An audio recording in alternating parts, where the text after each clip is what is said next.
يقول لك جال حلقاتك برجلاتك. طب ايه حلقاتك برجلاتك ده يا اخواتي؟ دي في انهي قاموس دي يا اخواتي؟ اقعد ادور عليها مش لاقي لها معنى، اقعد اكتبها مش عارف اكتبها. طب حلقاتك دي للبنات وبرجلاتك للولاد ولا ايه؟ مش فاهم. العيل يكمل 7 ايام يقول لك نعمل له اسبوع. طب اسبوع بتاع ايه ده يا اخويا؟ ده من زمان نسمع عنه، ده يقول لك اصل ده عادات وتقاليد.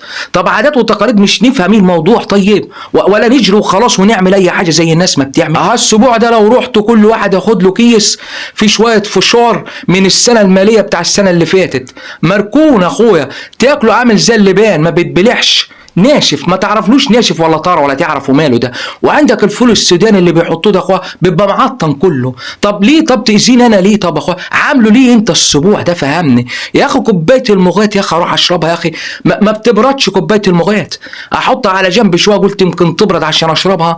كوبايه المغات يا اخويا كل ما تروح بتسخن، تقول محطوطه على وابور. فهتعمل ايه يا اخي؟ بتشرب وتتلهلب وخلاص، لسانك بيولع لما بتشرب المغات ده. حتى يا اخي والله العظيم ما تعرف طعمه ايه، حتى انا ما بحبوش. بس اقول لك عادات وتقاليد اهو، هتعمل ايه؟ طب اخويا سيبك من ده كله، تعالى للعيال الصغير اللي لسه كمل 7 ايام، يروحوا حاطينه على الارض وجايبين غربان ويقعدوا يهزوا فيه يا اخويا زي ما يكونوا ايه بيحمصوا فول السوداني في المحمصه، ويقعدوا يهزوا ويرجوا في والواد يصرخ هو ولا هنا الناس تقعد ترج فيه. بترجوا فيه ليه؟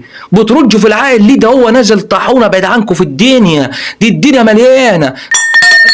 كلام امك، اسمع كلام ابوك. وتيجي خالته تغير تقول له ايه؟ ما تسمعش كلام عمتك، اسمع كلام خالتك. وكل ده فين؟ في ودانه. هتطرم الواد يعني هو ده ليه؟ طب يا اخوانا ليه؟ الواد الزوع، الواد اصلا الزوع من كتر ما بيصرخ الواد، وتقول لك لا زود شويه علي الصوت عشان يسمع الواد. بيقول لك قال بيزود السمع قال الهون. يا اخوانا احنا عايزين نفهم احنا دلوقتي السبوع ده معمول على اساس ايه؟ طب يا اخوانا جايبينه منين؟ احنا عادات وتقاليد ايه اللي احنا فيها دي؟ واشمعنى 7 ايام؟ طيب ما كانوش ليه 8 ولا 10؟